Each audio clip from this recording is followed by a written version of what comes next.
전택보 목사님께서 행복하게 살기로 한다라는 제목으로 하나님 말씀을 선포해 주시겠습니다. 네, 안녕하세요. 오랜만에 이렇게 또 뵙게 됐습니다. 제가 올해 시작하면서 빌립보서 말씀을 쭉 보기로 했는데 이제 벌써 마지막 본문을 보게 됐습니다. 그래서 오늘 빌립보서 말씀을 가지고 마지막으로 보면서 특별히 행복이라는 주제를 좀 이야기할 수 있어서 더 좋은 것 같습니다. 요즘 행복하게 살고 계십니까?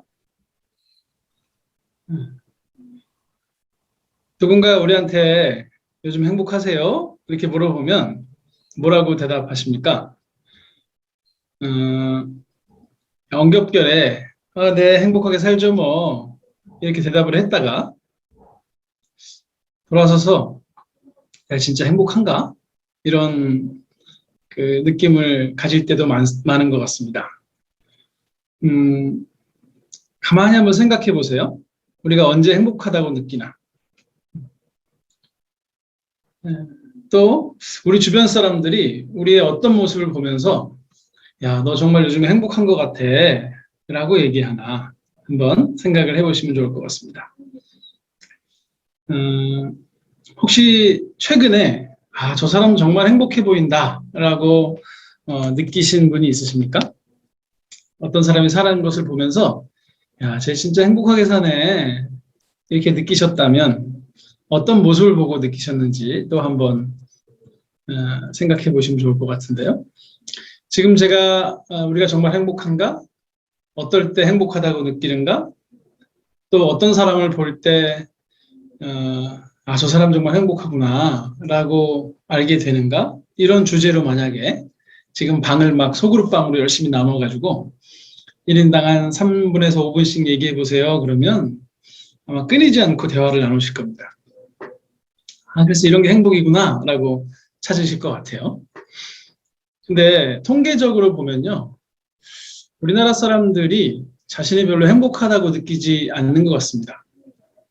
TV에서 뭐 한국인의 행복지수 이런 얘기를 하는 걸 보면 OECD 국가들 중에서 가장 최하위권이다.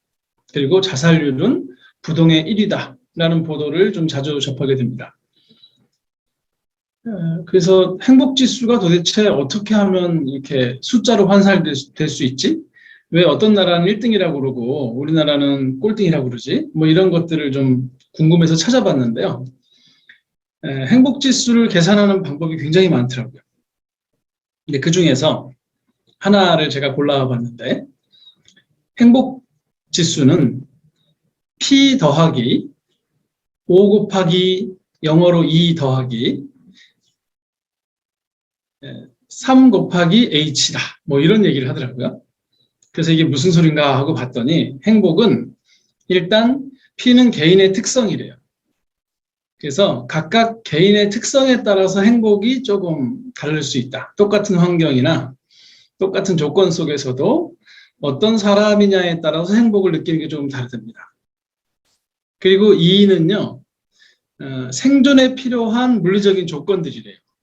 뭐 예를 들면 건강, 혹은 돈, 뭐 인간관계, 뭐 이런 것들이 행복에 상당히 중요하다. 그래서 이런 것들이 개인의 특성보다는 한 3배 정도 더 필요하답니다. 그리고 마지막으로 H는 고차원적인 어떤 상태랍니다. 야망, 자존감, 기대, 유머 이런 것들이 이제 한 5배 정도, 개인의 특성보다는 5배 정도 더 중요하다고 이야기를 하더라고요. 그래서 그 행복지수를 따지는 조건으로 이렇게 봤더니 기본적으로 어떤 개인의 특성과 인간으로서 살아가는 데 필요한 최소한의 것들, 건강, 돈, 인간관계 이런 것들, 그리고 마지막으로 어떤 자신 스스로에 대한 존중감, 혹은 현재를 재밌게 살아가는 것, 혹은 미래에 대한 기대감 이런 것들이 이제 한 사람이 행복한 상황이 되려면 참 중요한 것들이다라고 일반적으로 이해를 하고 있는 것 같습니다.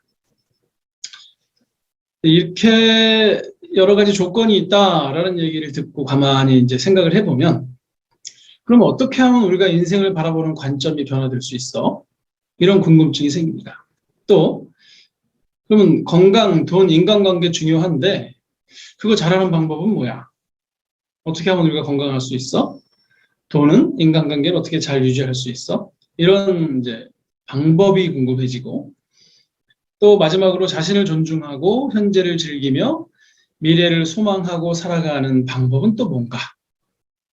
이런 이제 궁금함이 생깁니다. 어떻게 하면 우리가 이런 것들을 누리고 살 수 있나? 다시 말해서 우리가 어떻게 하면 행복해질 수 있을까? 하는 생각을 하게 되는 거죠.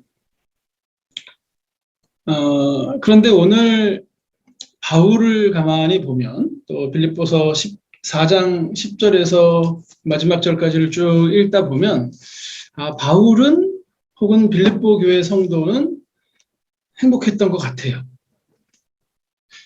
그래서 오늘 본문에서 그 대답을 좀 찾아보려고 하는데요. 사실 오늘 본문은 감옥에 갇혀 있는 바울이 자신을 도와준 빌립보 교회들에게 고맙다는 인사를 전하는 부분입니다. 그러니까 빌립보 지역은 아시다시피 아시아 지역에서 유럽으로 넘어가는 첫 관문이었고요. 그곳은 로마의 퇴역군들이 참 많이 살았던 곳이었습니다. 그래서 비교적 빌립보는 풍요로웠던 곳입니다. 그리고 바울은 2차 전도 여행 중에 이 빌립보 지역을 방문했고, 우리가 잘 아는 자주장사 루디아라는 여인을 전도했고, 그 다음에 감옥에 갇히는 일이 있었는데, 신라와 함께 찬양하면서 그 옥문이 열리고, 감옥의 간수와 그 가족이 구원을 받았던 장소였습니다. 이런 계기로 인해서 바울과 빌립보 교회는 좀 교제를 하게 되었고요. 아마도 오늘 본문을 보면 과거에 데살로니가 지역에 이제 있을 때 혹은 마게도니아 지역에서 뭔가를 할 때 빌립보 교회가 바울의 쓸 것을 한 두어 번 도와준 적이 있는 것 같습니다. 그러니까 바울이 직업이 있기는 했습니다. 텐트를 만드는 사람이었는데요. 그래서 손수 돈을 벌어서 자비량 사역을 감당하는 사람이기는 했지만 그럼에도 불구하고 바울의 주 사역은 텐트를 만드는 게 아니라 복음을 증거하는 것이었기 때문에 바울은 좀 경제적으로 늘 어려울 수밖에 없었습니다. 맨날 텐트만 만들고 있으면 돈이 될지 몰라도 원래 복음을 전하는 자로서 다른 일도 감당해야 되니까 상당히 어려움이 있었던 건 사실이었던 것 같아요. 그리고 바울이 복음을 증거하는 사역을 잘 감당하기 위해서는 결국 누군가의 도움이 필요할 수밖에 없었던 그런 상황이었었는데 빌립보 교회는 그런 점에서 바울의 사역을 돕는 큰 지지자로서 있었던 것 같아요. 그래서 바울이요, 자신에게 큰 도움을 주고 있는 빌립보 교회의 성도들의 진심 어린 마음을 너무 기뻐하는 겁니다. 너무 고마워하는 거고요. 그런데 10절에서 쭉 이렇게 13절까지를 보면 바울이 단지 돈을 줬기 때문에 어떤 물리적 채움을 허락해 줬기 때문에만 기뻐하는 것은 아닌 것 같고요. 혹은 빌립보 교회 성도들이 자신의 사역을 인정해서 단지 자존감만 높아지고 있는 것은 아닌 것 같습니다. 또 혹은 나중에도 이 식구들이 나를 좀 살려주겠구나 하는 미래에 대한 기대감 때문에만 기뻐하는 것 같지가 않습니다.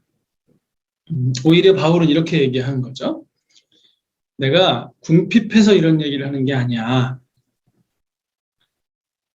그러니까 바울은요, 복음 사역을 쭉 진행해 오면서 참 많은 어려움을 당했고 그 과정에서 때로는 좀 풍족하게 일을 할 때도 있었고 때로는 좀 궁핍한 상황에서 일을 하는 여러 가지 경험을 했던 것 같습니다. 그러면서 바울이 이제 적응하고 깨닫게 된 것이 무엇이냐면 풍족함을 즐기는 것뿐만 아니라 궁핍함에 대처하며 살아가는 방법, 이런 것들을 조금씩 알게 된 것 같습니다. 그래서 지금 이 시점에서 바울은 내가 풍부함에도 처할 줄 알고 궁핍함에도 처할 줄 아는 일체의 비결을 배웠다라고 얘기를 합니다. 그러니까 바울은 자기 자신을 둘러싸고 있는 어떤 외적인 환경의 변화에 따라서 자신의 행복이 좌우되지 않는 그런 상태라고 얘기를 하는 거죠. 어떻게 하면 이런 비결을 배울 수 있었을까? 이런 생각이 드는데요. 근데 이제 바울이 13절에서 뭐라고 얘기하냐면 내게 능력 주시는 자 안에서 나는 모든 것을 할 수 있다라고 얘기합니다. 이 구절은 기독교 역사에서 참 많이 오해된 구절이고요. 지금도 많은 사람들이 이 구절을 오해하는 경우도 있습니다. 많은 이제 오해가 많이 거치신 분도 있을 거라고 보는데, 그러니까 잘못 생각하면 이 구절만 딱 띄워놓고 보면 하나님이 내게 능력을 주시면 난 뭐든지 할 수 있다. 산도 들어서 바다에다 던질 수 있고, 뭐 하늘의 별도 딸 수 있다. 이런 식으로 오해하는 경우가 있습니다. 그런데 그냥 국어 실력만 가지고 성경을 쭉 읽어보면 뭐 그런 의미가 아니라는 것은 충분히 알 수 있습니다. 바울이 얘기하는 건 지금 하나님이 나한테 능력 주시면 난 뭐든지 할 수 있다. 이런 얘기가 아니라 내가 풍부함에 있든지 아니면 궁핍함에 있든지 그 상황에서 스스로 만족할 수 있다. 그런데 그 원인이 뭐냐면 내가 인격이 좋아서가 아니라 하나님이 능력을 주시기 때문에 하나님이 나에게 힘을 주시기 때문이다 라고 얘기를 하는 거죠. 사실 물리적인 조건이 충족되는 것은 매우 중요한 일입니다. 원만한 인간관계가 유지되는 것, 우리 행복에 참 많은 영향을 미칩니다. 그리고 내게 명확한 인생관이 있어서 현실에 충실하면서도 미래를 잘 대비할 수 있는 삶을 산다면 그런 사람들은 행복에 가깝기가 쉽습니다. 하지만 바울이 지금 자족하는 원인은 물리적인 풍족만으로도 혹은 인간관계의 원만함으로도 혹은 미래에 대한 확신으로 그렇게 얻을 수 있는 것은 아닙니다.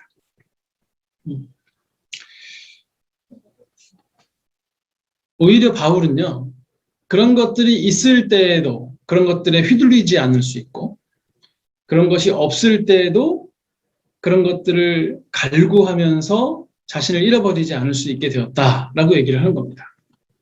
그리고 그 핵심에는 뭐가 있냐면 내가 모든 상황에서 하나님이 주시는 힘을 입어서 살아가고 있다라고 얘기하는 거죠. 그러니까 이제 거꾸로는 뭐냐면요.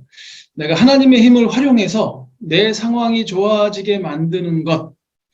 그래서 내 상황이 좋아지면 내가 행복해질 수 있다라고 생각하는 겁니다. 이게 하나님의 힘을 잘못 이해하는 겁니다. 거꾸로 생각해야 되는데요.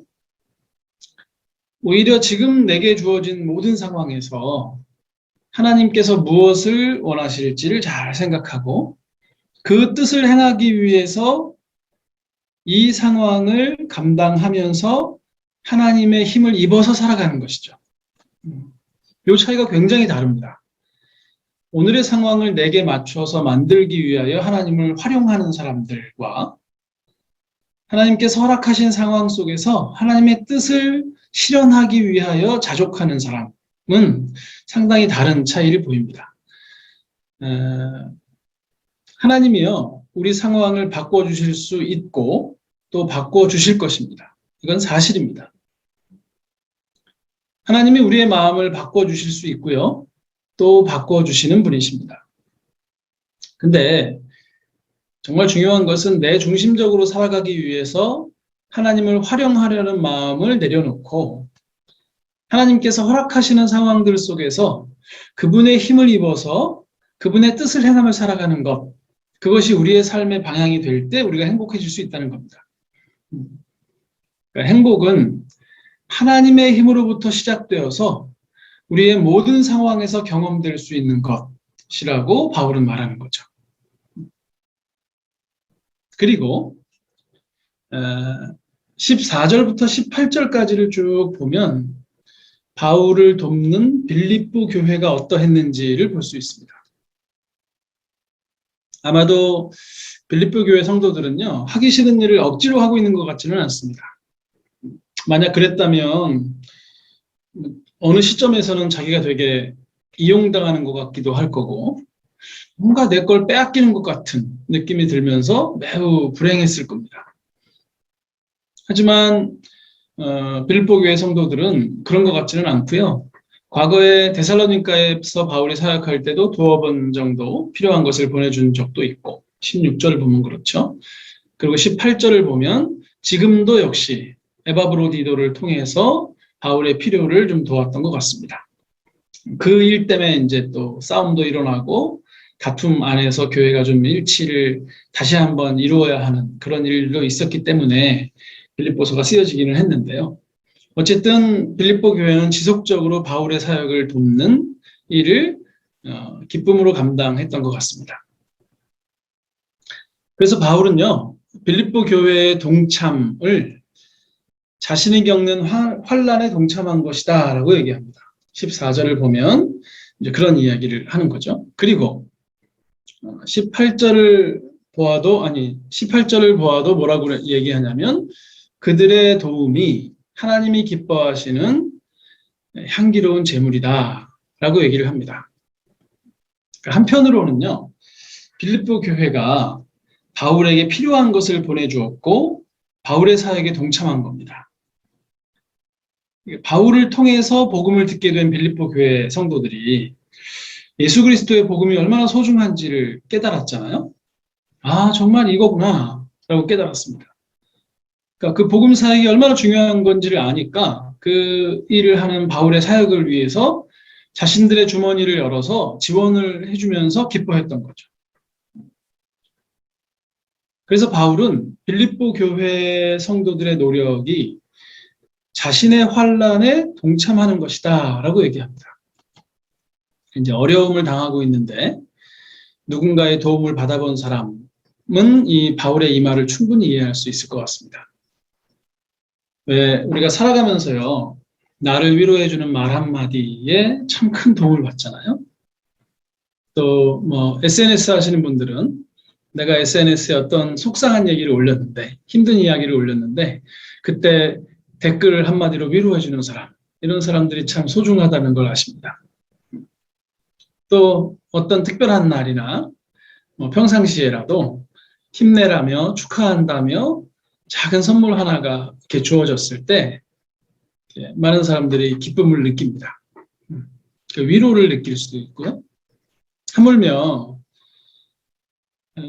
정말 너무 중요하다고 생각하는 일을 인생을 걸고 하고 있는데 누군가가 그 일의 소중함을 인정해주고 함께 해준다면 그건 단지 그 사람이 나를 도와줬구나 해서 끝나지 않고 내 사역에 동참하고 있구나라는 생각을 하게 되는 거죠.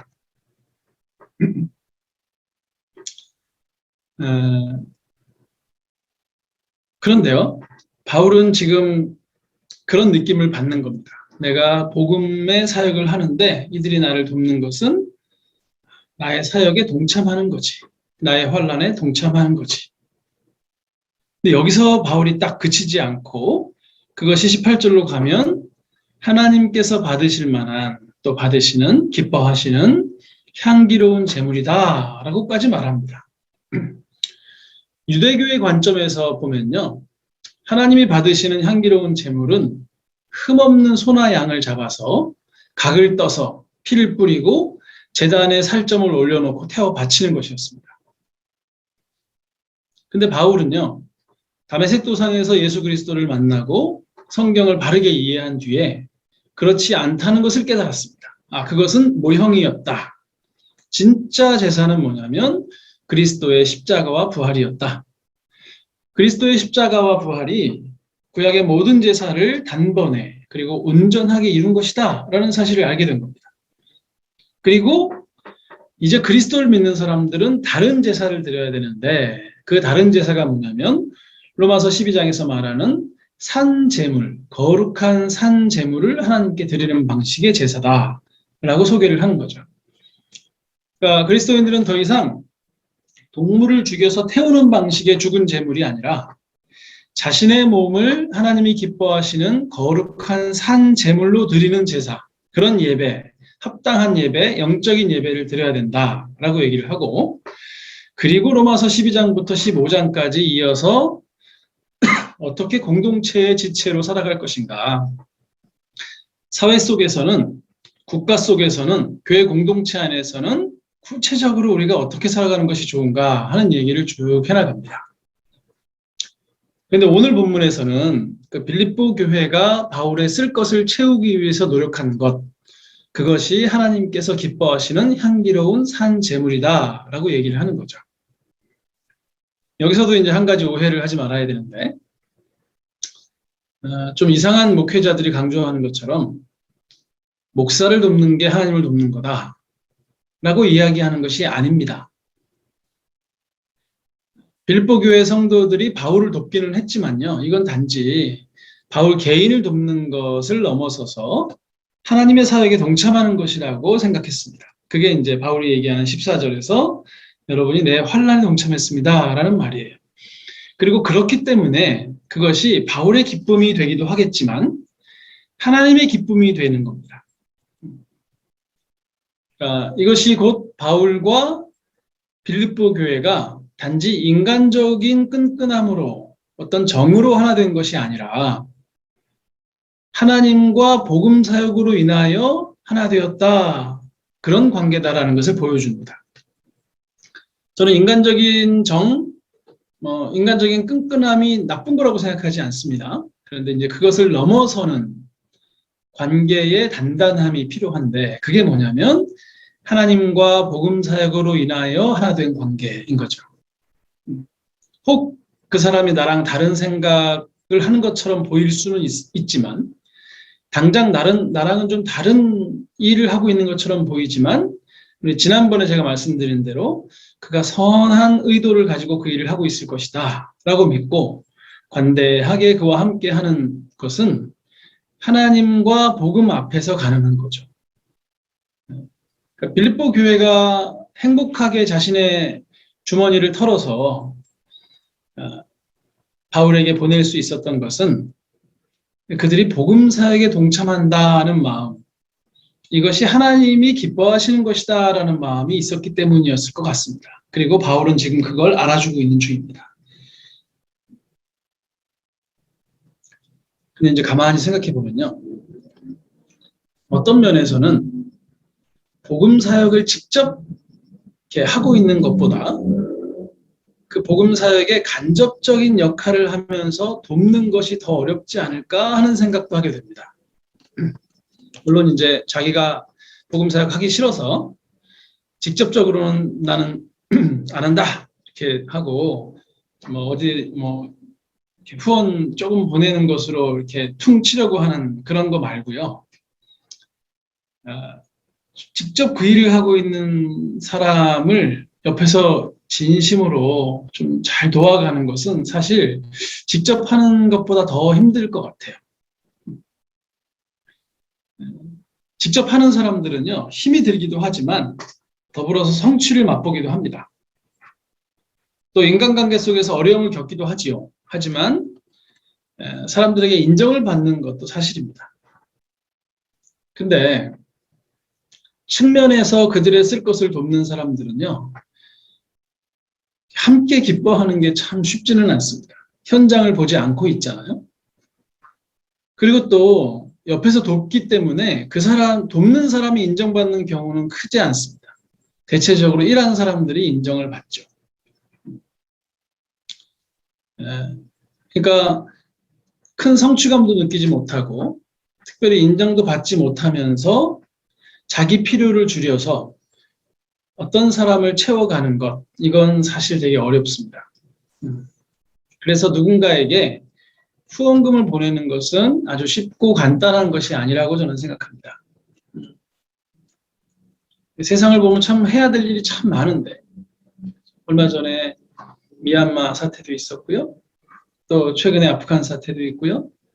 그런 국제적인 일이 아니다 할지라도 우리 주변에서 복음을 위해서 노력하는 사람들 많이 볼 수 있고 그 소식 들을 때마다 주머니를 털어서 뭔가를 하는 건 정말 기적 같은 일입니다. 되게 어려운 일이라고 저는 생각합니다.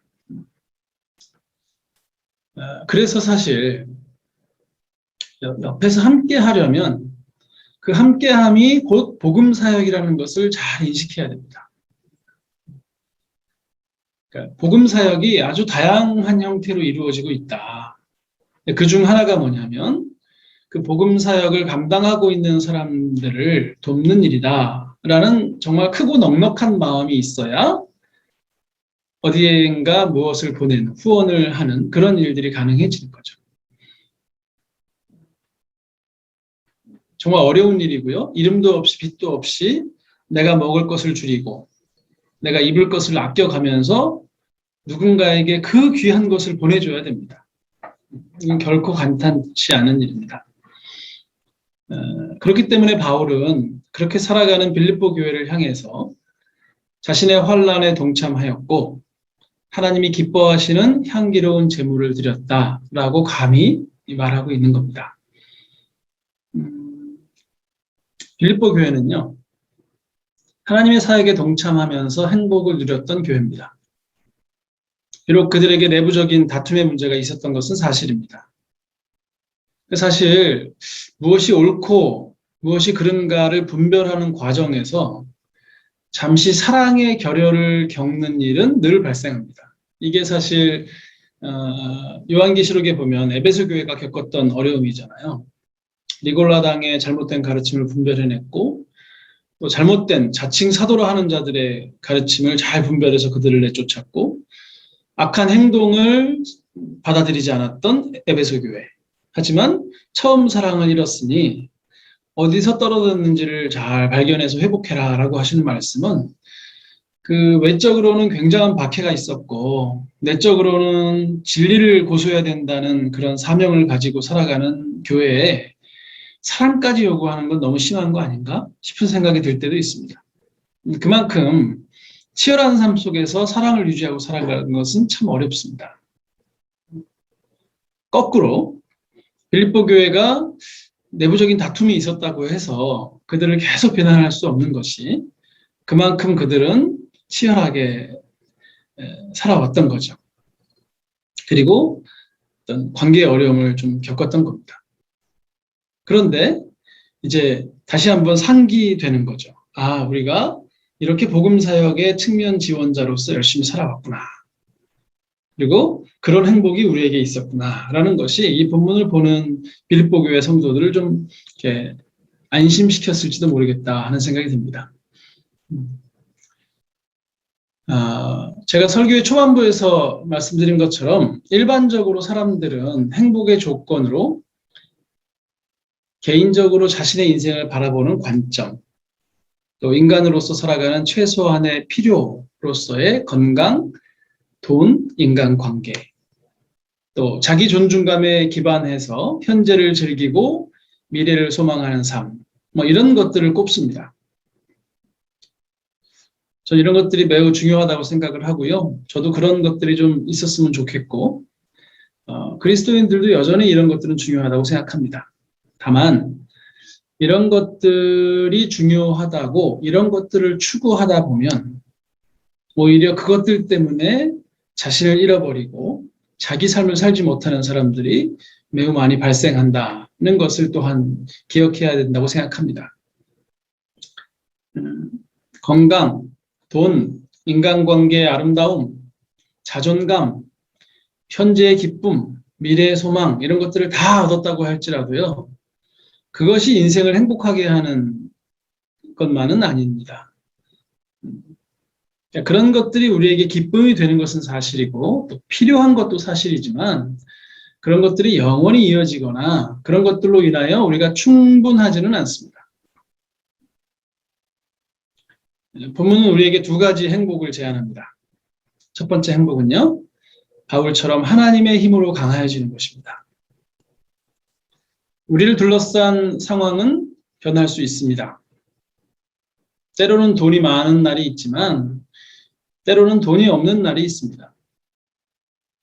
어떤 시기에는 우리가 아주 풍요로운 인간관계로 행복하게 살아가지만 다른 시기에는 아주 복잡하게 얽혀있는 인간관계 때문에 그만 살고 싶을 때도 있습니다.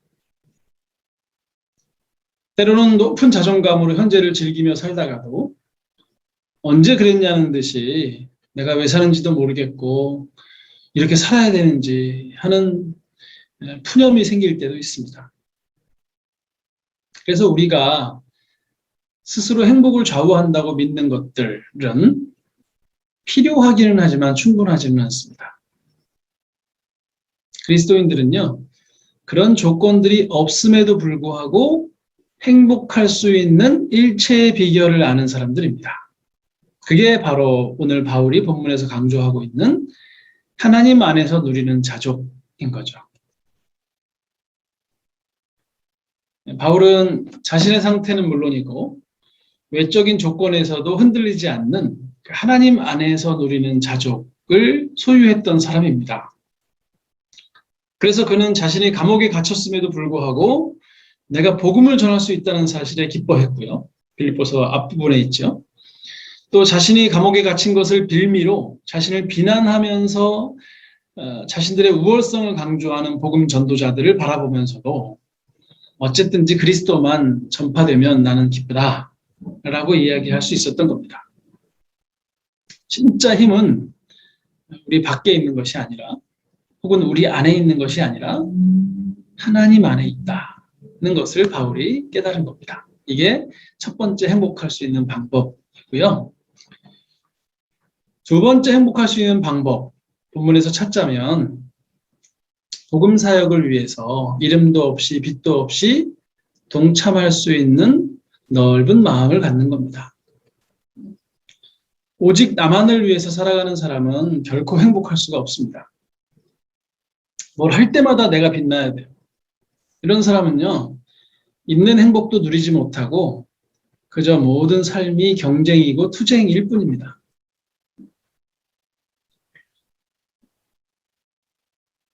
내 주머니가 채워져야 되고 내가 주목을 받아야 되고 나만 삼각 지점의 꼭대기에 서 있어야 된다고 생각하는 그런 사람은 자신이 불행해질 뿐만 아니라 주변 사람들까지도 불행하게 만들지 모릅니다.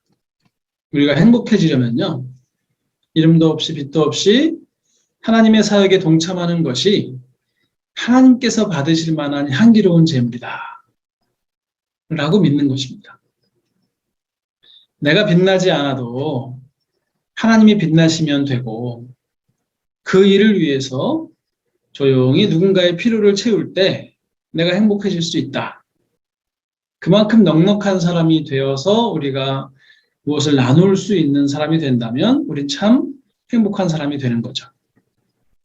어떻게 하면 그런 사람이 될 수 있을까요?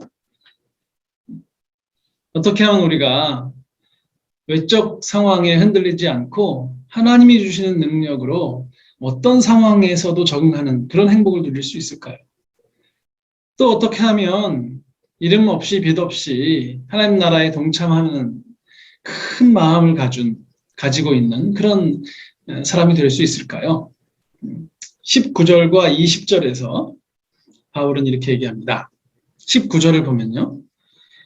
내 하나님께서 그리스도 예수 안에서 영광스럽게 베풀어 주시는 그 당신의 풍요로움으로 여러분의 필요한 모든 것을 채워주실 것입니다. 라고 말하면서 하나님의 풍성하심과 하나님의 사랑을 믿을 때 우리가 행복해질 수 있다라고 얘기를 하는 것 같습니다. 그리고 20절을 보시면요. 바울은 우리 하나님 아버지께 영원 무금토록 영광이 있기를 빈다고 말하는데요.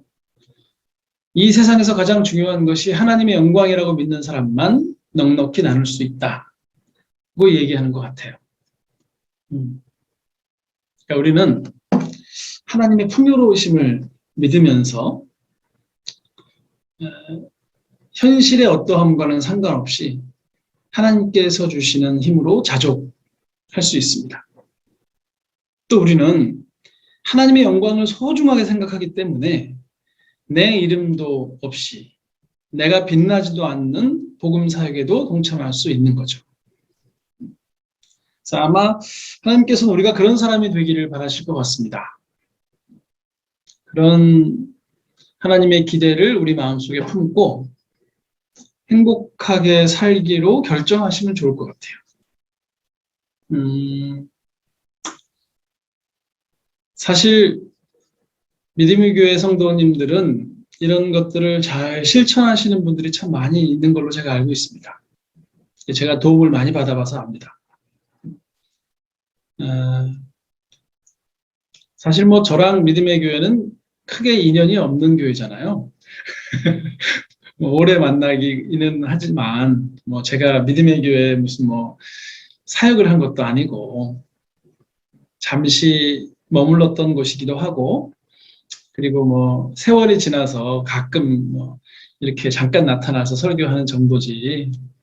그럼에도 불구하고 참 많은 도움을 주셔서 제가 크게 감사한 마음을 가지고 있습니다. 그래서 본문을 설교하면서 마음이 좀 편했습니다. 그거 잘하고 계신 분들이 많아서 이 본문을 보시면서 되게 자신에 대한 확신을 가지시는 분들도 생길 수 있겠다. 그래, 이런 삶을 살아가는 게 옳지라고 말하면서 기쁨을 누리실 분들이 참 많겠다 하는 생각이 들었습니다.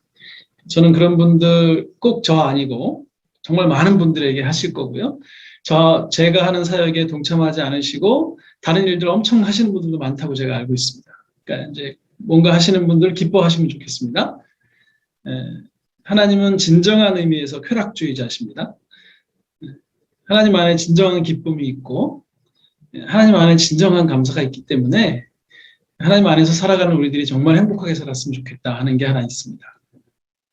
그리고 이 말씀이 우리에게 좀 기초가 되어서 앞으로 어떤 상황에 흔들리지 않고 하나님으로 말미암아 자족할 수 있는 삶으로 한 발 더 나아가고 내가 빛나지는 않지만 하나님의 영광을 위해서라면 나의 쓸 것을 내어놓을 수 있는 여유로움도 우리에게 좀 더 많아지면 좋을 것 같습니다. 저와 여러분이 그렇게 함께 하나님 안에서 성장해 나아가기를 이렇게 바라는 마음으로 기도하겠습니다. 하나님이 얼마나 풍성하신 분인지 저희가 잘 압니다. 그리고 하나님께서 홀로 영광 받으셔야 된다는 사실도 저희가 잘 알고 있습니다. 그렇기에 그 풍성하신 하나님 안에서 자족을 누립니다. 그리고 누리기 원합니다. 영광의 하나님 앞에 무릎 꿇어 경배하고